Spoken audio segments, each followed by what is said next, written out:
Hey everybody, Mrs. Golson here with lesson 16. Lesson 16 can be found in your books on page, I believe it is 93, but let me double check. Lesson 16 is on page 91. So make sure you have your books open to page 91. And we're going to be rocking out lesson 16 together. So lesson 16 is about applying the properties of operations to multiply and divide rational numbers. So we've talked in class that rational numbers are just fractions, decimals, or integers, anything that can be written as a division problem or anything that can be divided. And we also talked about the rules for multiplying and dividing integers and rational numbers. Same signs will give us a positive answer. So if I have a positive times a positive, I know that's positive. And if I have a negative times a negative, that's also positive. Okay, and then of course, if you're multiplying with different signs, you have a negative result. So if you got a negative times a positive, that's negative, and vice versa, positive times a negative. All right, so here's our essential questions. I'm going to be calling these EQs throughout the lesson. So essential questions are just questions that you basically need to know before this lesson is over. So if you can come to class with these 3 essential questions answered, and you just throw them on a sheet of paper and just say essential questions, extra credit, give it that title, I will give you some extra credit points your way. So here's our 3 questions that we should be able to answer, and I'll be answering throughout this video. The first question, what are the commutative, associative, and distributive properties? Second question, how do these properties make solving problems easier for us? And the third question, how do you write division as multiplication? All right, let's go. So example 1. It says using the commutative and associative properties to efficiently multiply rational numbers. So A wants us to evaluate this expression. So what I want you to try to do, you just divide this into 2 sides, and I want you to try it over here and say my way, and tell me how would you solve this problem. -6 times 2 times -2 times -5 times -3. So pause it, try it on your own, and come on back. Okay, you should have paused the video and tried it. So your way is over here. So first, let's talk about what these properties are. So these properties. So the first property that we're going to talk about is the commutative property. And I'm going to zoom out a little bit because I'm going to show you some cards. The commutative property is telling me that I can switch the order of the factors and I will not get a different answer if I switch the order. So changing the order of the factors does not change the product. So let's say I have 4 times 5. We know and love that to be 20, but that can also be switched around, saying the commutative property, that can become 4 times 5, and I still have got 20. So the commutative property, and that works with addition too. When I switch the order of the factors, and these are factors, 5 and 4, when I switch the order, I will still get the same answer. It does not change the product. The associative property, now I always like to think of the associative property as thinking about your associates who you hang in a group with.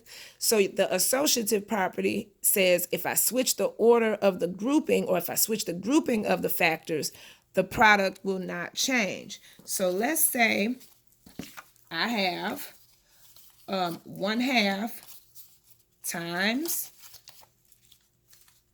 5 in a group. Those are their BFFs. They're hanging out in a group, and that means they're in parentheses. But I want to take that whole thing and multiply it by 4. I don't think you can see that 4. Let me zoom out. Okay, so Order of operations tells me that I have to do 1/2 times 5 first because I do parentheses, then I do exponents, then multiplication and division. So if I followed the order of operations, I would have to do 1/2 times 5 first. But 1/2 times 5 is 2.5, and then 2.5 times 4 is 10. So some people want to knock out or eliminate that work with decimals. I know 2.5 times 4 is 10 because I know 25 times 4 is 100. So 2.5 times 4 must be 10. But if you want to make an easier way to do this, let's say you want to switch how these are grouped. So 1/2 and 5 are best friends now, but let's say, hey, 1/5, 1/2 wants to become best friends with this 4. So I can do 1/2 times 4 first in parentheses and then multiply this product by 5. So 1/2 times 4, I know that's 2 because if I know this multiplication with fractions, I know times means of. So 1/2 of 4 is 2 and 2 times 5 is 10. I think that was much easier than the first way, and that's the associative property that we have to thank for that. So switching the grouping does not change the product. We got 10 both times. Last property is the distributive property. So the distributive property, distributive property says multiplying a factor by an entire product is the same as multiplying the factor by each part of the product, then adding it together. So I'm going to do an example of the distributive property on the back of this paper. So say, for instance, I have 5 times 7 plus 1. Okay, order of operations tells me I can do 7 plus 1, which is 8, and then multiply that by 5, and I get 40. That's without using the distributive property. Or I can do multiply by each part of this. So 5 times 7, which is 35, because I know when a number is outside of these parentheses, I know it's being multiplied. So 5 times 7, 35, and 5 times 1 is 5. And then I keep this sign in the middle. I can add them both together, and 35 plus 5 is 40. So this way I use the order of operations, and this way I use the distributive property. Distribute means to pass out. So I just passed out the 5 to the 7 and passed out the 5 to the 1, since the 5 is being multiplied by all that stuff on the inside. So that's the distributive property. I'm just going to write distributive prop. Okay, so let's come back over here. So you should have done this your way. So I'm going to zoom in, and I'm going to be thinking about the properties. And the properties are basically, how can I make this problem easier instead of doing it in the order that I see it? What shortcuts can I take to be more efficient, to be faster, and to be more accurate? So when I look at this, I automatically see that I've got a 10 in here, because I know -2 times -5 is 10. So I'm going to rewrite this in the order that I would solve it. So I'm going to say -2 times -5. I would do that first. And I'm going to put a bracket around that, so that shows me I'm going to do that first. And then I'm going to write the other 3 factors that I have here. So I'm going to write times -6 times 2 times -3. There are so many ways to do this. This is just the way that I would do it. So here I see that this is 10. And then I can put these in a group together using the associative property, and I can knock those out all at the same time. So I know that my product here is going to be positive because I have a negative times a positive times a negative. And if I have an even number of negatives, then I know my product will be positive. So these three multiplied together will give me a positive answer, and I just multiply absolute values. 6 times 2, which is 12. 12 times 3, 36. So I know this here is going to give me 36. So now I'm going to come back and multiply this all together. And multiplying by 10, my shortcut, I can add a 0. So 10 times 36 is going to be 360. So I basically just moved this around, noticing what I know about numbers that work well together, like 2 and 5. And I just tried to make this a little bit easier. So these three questions, I want you to answer on your own. The next three questions. What types of strategies were used to evaluate the expressions? Can you identify the benefits of choosing one strategy versus another? And what is the sign of the product, and how was the sign determined? So go ahead and answer those three questions by yourself, and we will discuss those in class on Thursday. All right, let's turn the page. So let's do exercise 1. And you can pause the video and try exercises 1, 2, and 3 on your own. So go ahead and pause it and come back and join me. All right, so let's go to exercise 1. Let's zoom in a little bit. Exercise 1 says, find an efficient strategy to evaluate the expression and complete the necessary work. So I am looking at these numbers again, and if you want to multiply them in order, sometimes that's the best way, but I am looking for a shortcut that I can take so that this is more efficient, like this says. That means it's going to take me less time. So I'm looking at this, and I know that anything times 1 is going to be itself. But since that's a negative 1, I'm going to keep that in mind. So first, what I'm going to do is look at how many negatives do I have. And that's going to tell me what my answer is going to be, positive or negative. So I've got 1, 2, 3 negatives. 3 negatives is an odd number, so you got a negative times a negative times a negative. These two together will be positive.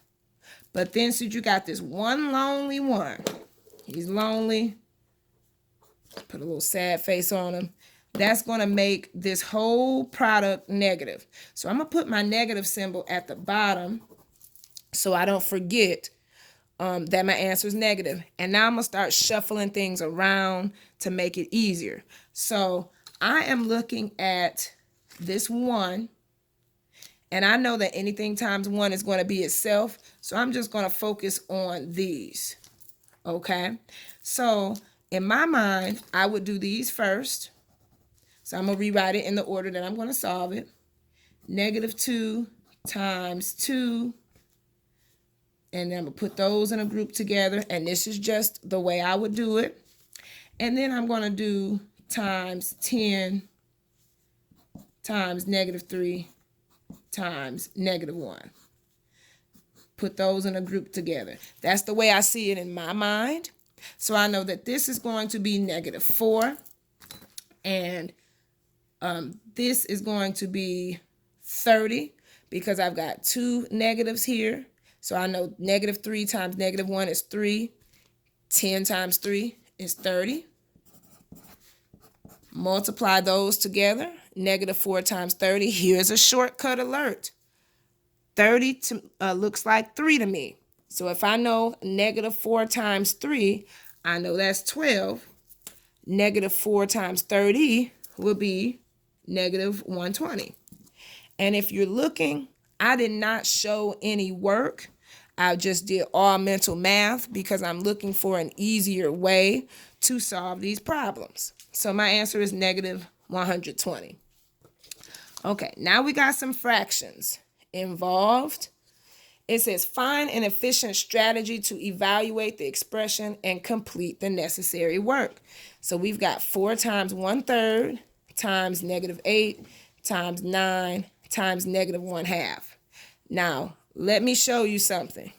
I'm going to show you a terrible way, and I'm going to show you an excellent way, okay? A terrible way to do this, and I'm not even going to go through the entire terrible way because it's a terrible way, but looking at these fractions, 4 and 1/3 are not compatible. But if you were to start that, if I were to just write this out the way it is, I would say, okay, 4 times 1/3 up 4/1. That's going to be 4/3. Then I switch that into an improper, that's an improper fraction. I need to make that a mixed number. And then I do this times -8. And then times 9. That's going to be -72. That's too much. But so we're not going to do it that way. That's too much work.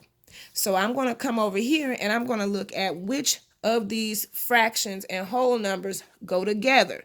Now remember, multiplication, it means of. So if I'm multiplying by 1/3, I can take 1/3 of something. If I'm multiplying by a -1/2, I can take 1/2 of something. So let me switch my order up. So I know I can take 1/3 of 9 because 9 is divisible by 3. So I'm going to rewrite it that way. So I got 1/3 times 9. Put those in a group together. I'm using the associative property. Cross those out up here.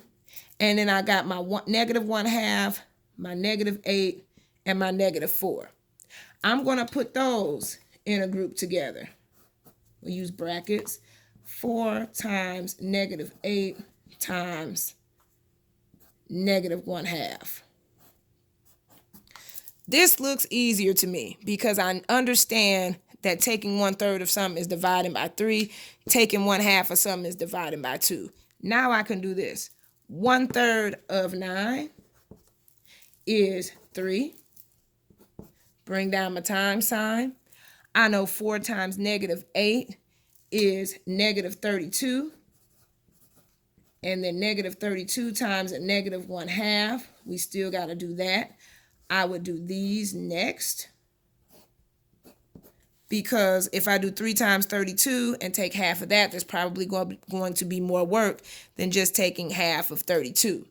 So a negative times a negative, that's going to be a positive. Half of 32 is 16. And 16 times 3, that's going to be 48 because I know 3 times 6 ends with an 8. So that's going to be 48. Very little work done, just switching stuff around to make it easier for me to solve. So what terms did you combine first and why? I would like for you to answer that question on your own because I answered that up here for exercise 2. Okay, so which terms did we combine first and why? We will talk about that on Thursday. All right, let's look at exercise 4. Okay, so it says refer to the example and exercises. And we've answered this question, but it says, do you see an easy way to determine the sign of the product first? So basically, how do you know before even touching the problem that it's going to be a positive or a negative? And we talked about this. If you have an even number of negatives, the product will be positive. And that's because a negative times a negative is a positive. So every negative can be paired. So let's say if you have 4 negatives. So I'm going to write that up here. Say if you have 4 negatives. This negative can be paired with that negative to give you a positive. And this negative can be paired with that negative to give you a positive. And since you have 2 positives now being multiplied, you know that's positive. But over here, if you've got an odd number of negatives, what will your product be? The product is negative. So let's show an example of that. If let's say I multiply 3 negatives. these two can be paired together to get a positive, but this one is lonely. Once again, doesn't have a negative to be paired with to become positive. So you've got this positive times a negative, which is negative. Okay? All right. Let's look at example 2. Okay?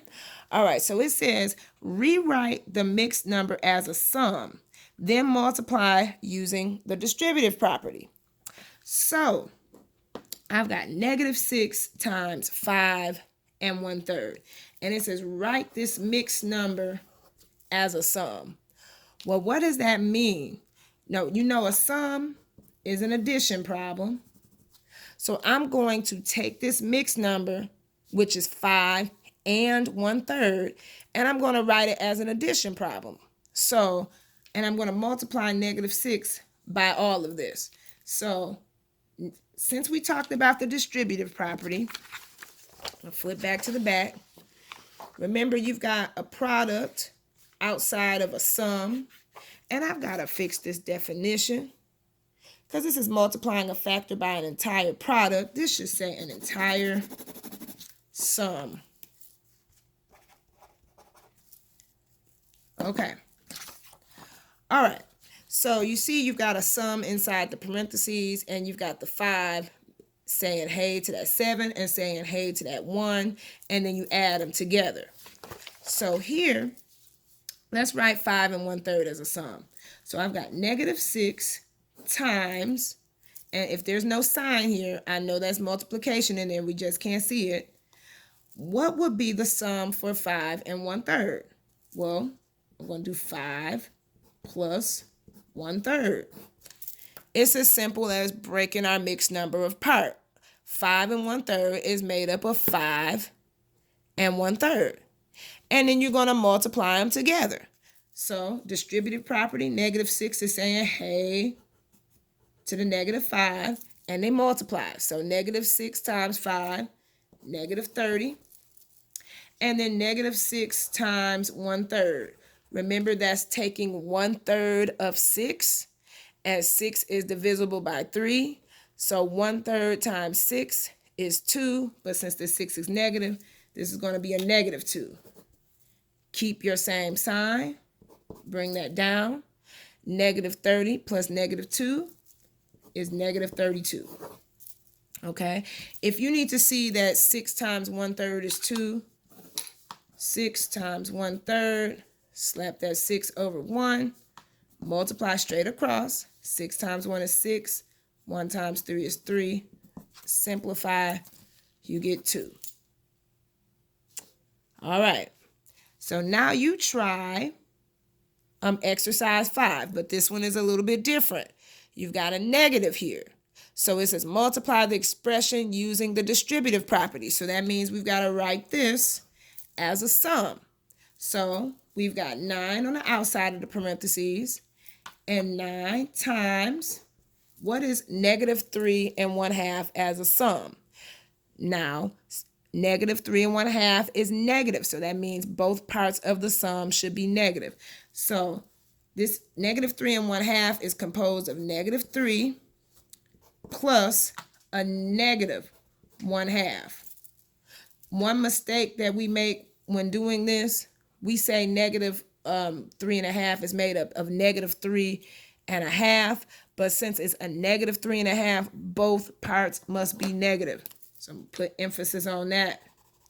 Both parts must be negative. Now let's multiply using the distributive property. Distribute 9 to the 3. 9 times -3 is -27. Distribute 9 to that -1/2.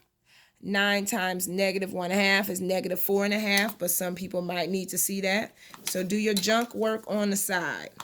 9 over 1 times 1/2. I'm multiplying it without signs because I know it's going to be negative. 9 times 1, 9. 1 times 2, 2. 9 divided by 2, that's 4.5. So we've got plus a -4.5. What's our rule for adding same signs? I add, keep negative. So negative 27 plus negative 4.5 is going to be negative 31.5. All right, we've got 2 more examples. I think we're going to keep this under 30 minutes. All right. Let's try. We're going to skip. Let's come down here to example 4. Okay? Because this one I think you can do on your own. It says evaluate using the distributive property. I'll start it for you, and then I would like for you to finish it.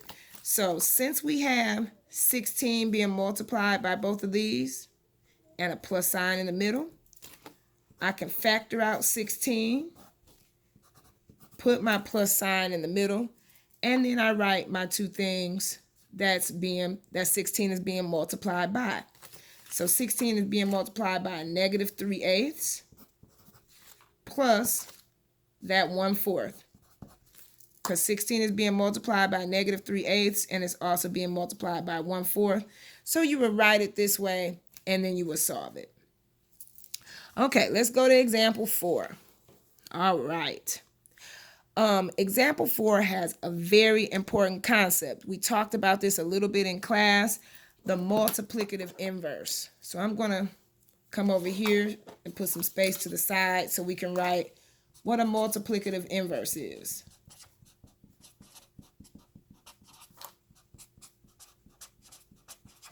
All right, a multiplicative inverse.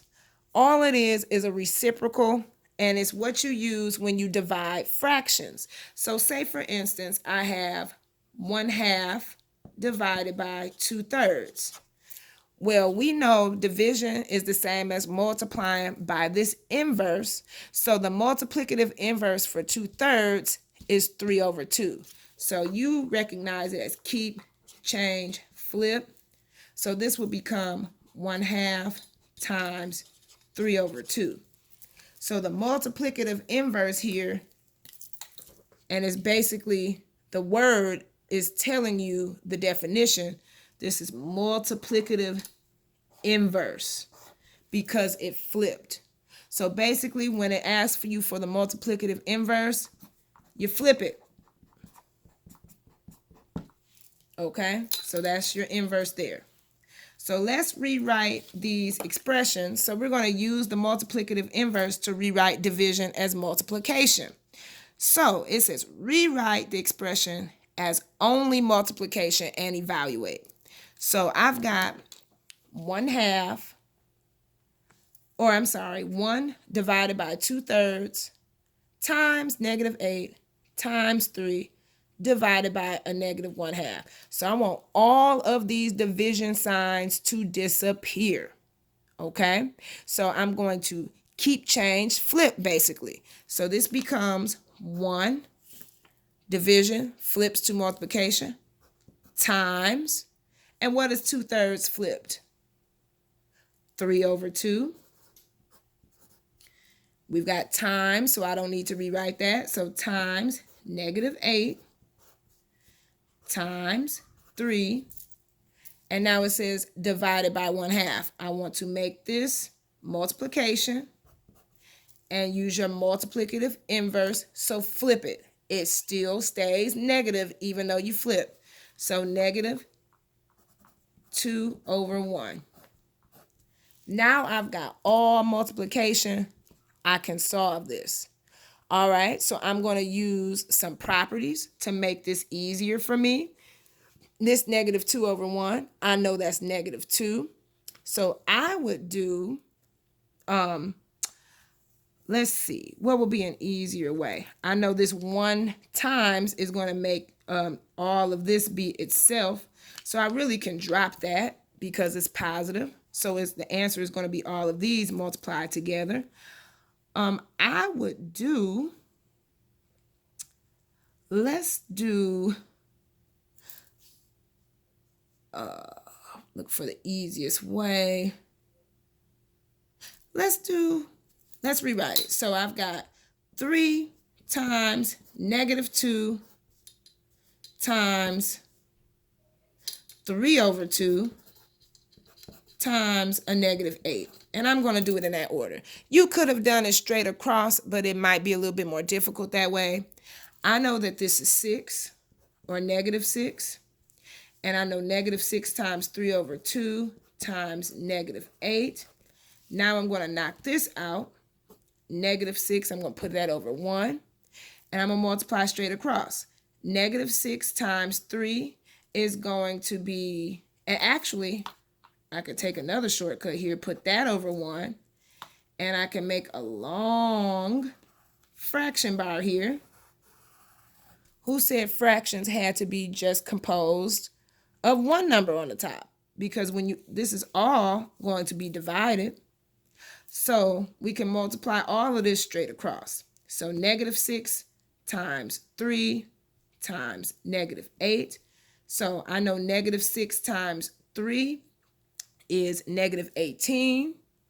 And negative 18 times 8. Now I'm going to have to do some work on the side. So that probably wasn't the most efficient way. So that's 8, 14. So this is going to be 144. And 1 times 2 times 1 is 2. And then I'm going to simplify that. 144 divided by 2. Basically, it's just taking half of 144. So that answer is going to be 72. If you find a more efficient way to do that, because I kind of just winged that, tell me in class on Thursday. All right, and last problem. Let's find an efficient way to solve this. Oh, let me make sure that I got the right sign. Positive, negative. Yep, negative times negative is a positive. Yep, so 72. Okay, last example, exercise 6. So I've got 4.2 times 1/3 divided by 1/6 times a negative 10. Let's get rid of all of the division first. So let's write, get rid of division. Okay, so that's my first step. And you can write that at the top up here if you want, so that you know how to do that. So let's get rid of division. So I'm going to write 4.2 times negative 1/3. Now we've got to divide by 1/6. So I want to make that times the multiplicative inverse. So times, flip 1/6 to 6 over 1, or just 6, times negative 10. Okay, now I'm going to show you how to do this without writing this down. So now I see that I've got a decimal and I've got a times 10. And when I multiply things by 10, I know that I can either add a decimal or add a 0. I can either add a 0 or move my decimal one place to the right. So since I'm doing 4.2 times a negative 10, I know my decimal is going to hop one place to the right, and it will change into negative. So 4.2 times negative 10, that's going to be negative 42. I knock those out. And negative 1/3 times 6, I know that becomes 6 over 1. And 1/3 of 6 is 2. But since it's a negative 1/3, that's going to be negative 2. And now I've got negative 42 times negative 2, which will be a positive 84. I think that's the most efficient way to do that. Okay, so don't forget about our essential questions. What are the commutative and associative and distributive properties? How do these properties make our work easier? And how do you write division as multiplication? Don't forget, if you want some extra credit, come to class on Thursday and have these answers written out. And we are going to have some discussions before we do our problem set together. Peace. Love you guys. Take care.